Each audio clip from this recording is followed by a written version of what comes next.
राधे राधे दोस्तों, आज के वीडियो में हम कार्तिक मास महात्म्य कथा का 11वां अध्याय सुनेंगे।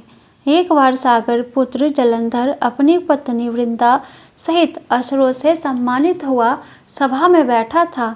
तभी गुरु शुक्राचार्य का वहां आगमन हुआ। उनके तेज से सभी दिशाएं प्रकाशित हो गई। गुरु शुक्राचार्य को आता देखकर सागर पुत्र जलंधर ने असुरों सहित उठकर बड़े आदर से उन्हें प्रणाम किया। गुरु शुक्राचार्य ने उन सबका आशीर्वाद दिया। फिर जलंधर ने उन्हें एक दिव्य आसन पर बैठाकर स्वयं भी आसन ग्रहण किया। फिर सागर पुत्र जलंधर ने उनसे विनम्रता पूर्वक पूछा, हे गुरुजी, आप हमें यह बताने की कृपा करें कि राहु का सिर किसने काटा था। इस पर दैत्य गुरु शुक्राचार्य ने विरोचन पुत्र हिरण्यकश्यप और उसके धर्मात्मा पौत्र का परिचय देकर देवताओं और असुरों द्वारा समुद्र मंथन की कथा संक्षिप्त में सुनाते हुए बताया कि जब समुद्र से अमृत निकाला तो उस समय देव रूप बनाकर राहु भी अमृत पीने बैठ गया। इस पर इंद्र के पक्षपाती भगवान विष्णु ने राहु का सिर काट डाला। अपने गुरु के मुख से इस प्रकार के वचन सुनकर जलंधर के क्रोध की सीमा न रही। उसके नेत्र लाल हो गए। फिर उसने अपने धसमर नामक दूत को बुलाया और उसे शुक्राचार्य द्वारा सुनाया गया वृतांत सुनाया। तत्पश्चात उसने धसमर को आज्ञा दी कि तुम शीघ्र ही इंद्रपुरी में जाकर इंद्र को मेरी शरण में लाओ। धसमर जलंधर का बहुत आज्ञाकारी एवं निपुण दूत था।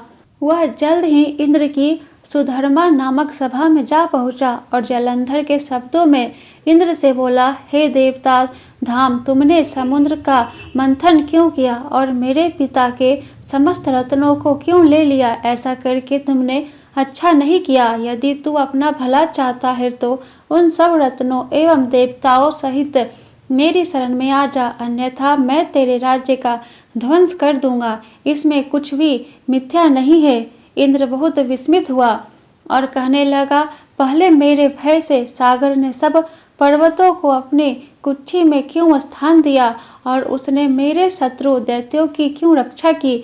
इसी कारण मैंने उनके सब रत्न हरण किए हैं। मेरा द्रोही सुखी नहीं रह सकता, इसमें संदेह नहीं। इंद्र की ऐसी बात सुनकर वह दूत शीघ्र ही जलंधर के पास आया और सब बातें कह सुनाई।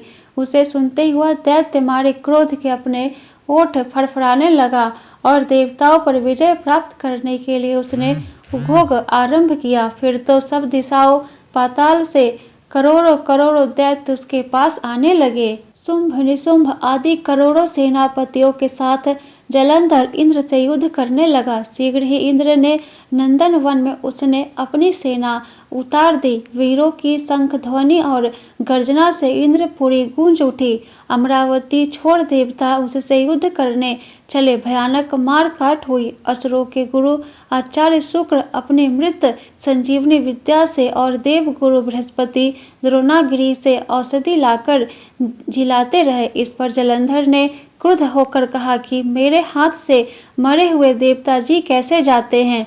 जिलाने वाली विद्या तो आपके पास है। इस पर शुक्राचार्य ने देवगुरु द्वारा द्रोणाचार्य से औषधि लाकर देवताओं को जिलाने की बात कह दी। यह सुनकर जलंधर और भी कुपित हो गया। फिर शुक्राचार्य जी ने कहा, यदि शक्ति हो तो द्रोणागिरी को उखाड़कर समुद्र में फेंक दो, तब मेरे कथन की सत्यता प्रमाणित हो जाएगी। इस पर जलंधर कुपित होकर जल्द ही द्रोणागिरी पर्वत के पास पहुंचा और अपनी भुजाओं से पकड़कर द्रोणागिरी पर्वत को उखाड़कर समुद्र में फेंक दिया। यह तो भगवान शंकर का तेज था, इसमें जलंधर की कोई विचित्रता नहीं थी। तत्पश्चात यह सागर पुत्र युद्ध भूमि में आकर बड़े तीव्र गति से देवताओं का संहार करने लगा। जब द्रोणाचार्य जी औषधि लेने गए तो द्रोणाचल को उखड़ा हुआ शून्य पाया। वह भयभीत हो देवताओं के पास आए और कहा कि युद्ध बंद कर दो, जलंधर को अब नहीं जीत सकोगे। पहले इंद्र ने शिवजी का अपमान किया था। यह सुन देवता युद्ध में जय की आशा त्याग कर इधर उधर भाग गए। सिंधु सुत निर्भय हो अमरावती में घुस गया। इंद्र आदि सब देवताओं ने गुफाओं में शरण ली। इति कार्तिक मास महात्म्य कथा का 11वां अध्याय संपूर्ण। बोलो विष्णु भगवान की जय। जय श्री हरि लक्ष्मी नारायण की जय।